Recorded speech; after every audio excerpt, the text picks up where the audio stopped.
Hi everyone. Today I would like to explain the most important topic from history of English language. The topic is Grimm's Law. Yeah, Indo-European language family. We discussed this Indo-European language family in our previous video. Please watch it. Now I will explain. I'll explain briefly in this slide. So Indo-European language family is divided into two major groups, Eastern and Western groups. So the Western group comprises Celtic, Italic, Hellenic, or Greek, and Germanic. So Germanic is the last branch of the Indo-European language family. So this is related to our uh, Grimm's law. So this Germanic language grouped into West German, North German, North Germanic, and East Germanic. And again, this West Germanic, this is very important now. So West Germanic group can be divided into three branches. They are High German, Low German, and Anglo-Frisian. So English comes under Anglo-Frisian. So here, Grimm's law explains us that how some changes took place in all Germanic, Proto-Germanic languages. How consonant changes happened, affected only in Germanic languages. So let's see what are the consonantal changes from Proto-Indo-European Proto-Indo-European languages to Germanic languages. So who is Grimm? Jacob Grimm. He was a German a linguist and philologist. And let's see what is Grimm's law. So Grimm's law is also called First Germanic Consonant Shift or First Germanic Sound Shift. So this Grimm's law is a set of sound changes describing the development of Germanic languages from Proto-Indo-European languages family. So how the changes took place in the first millennium BC. So this explains the systematic consonant shifts. And at first, the Danish scholar Erasmus Rusk initially recognized consonant shift pattern, but this Jacob Grimm formulated it as a law. So Jacob Grimm was a German scholar. He formulated as law in the year 1820. So yeah, this uh, Germanic, Proto-Germanic languages is a lost branch of the Indo-European family. This is also called Teutonic branch or a Germanic branch. So here, Grimm's Jacob Grimm, he had discovered certain correspondences between some consonantal sounds occurring in the words of classical languages of Indo-European family like Sanskrit, Latin, and Greek.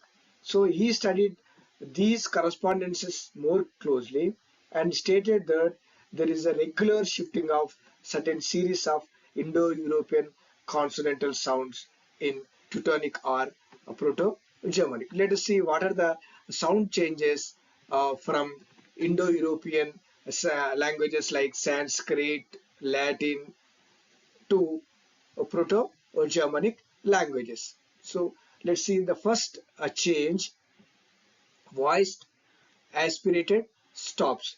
So it is in Proto-Indo-European that is voiced aspirated. So aspiration is that so releasing of a puff of air, that is we notice that when we pronounce these aspirated sounds, we notice a puff of air or aspiration. So air is released immediately after the sound, that is called aspirated sound. So stop is also called plosives. So what are plosives? When we pronounce plosives, the lips are closed and the air is blocked. There is a blockage in our mouth, in our oral cavity. Then it then we release the air uh, suddenly, immediately, and the sound that produced by releasing the air is called plosives or stops. So Proto-Indo-European voiced aspirated sounds like bha, this is aspirated. So it is also written, H is also written as superscript, bha, dha, ga. So they became voiced stops. Okay, here aspirated, here only voice stops. For example, bha becomes ba, dha becomes da, gha became g. So here aspirated means ha sound. So let's see, for example, from Sanskrit and Sanskrit of Proto-Indo-European language. So, for example, see, bha aspirated voiced stop changes to bha in English. So this is in bhrata Sanskrit becomes brother.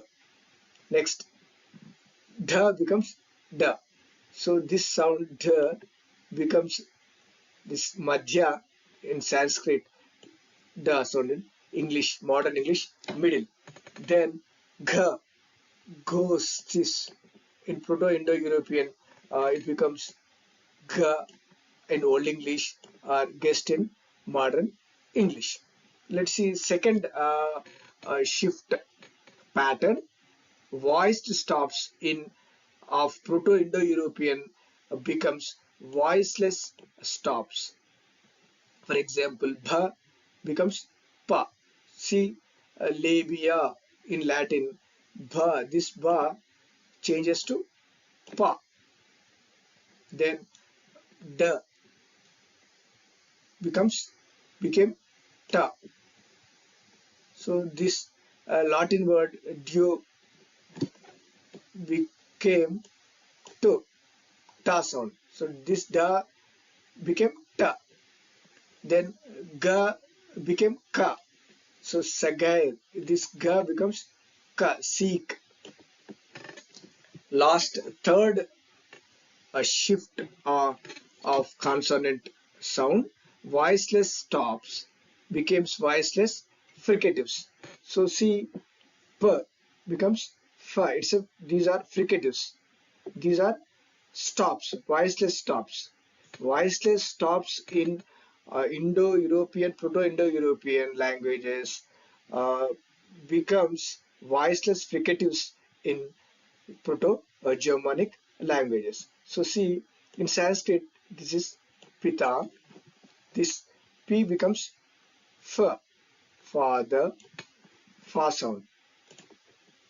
Okay.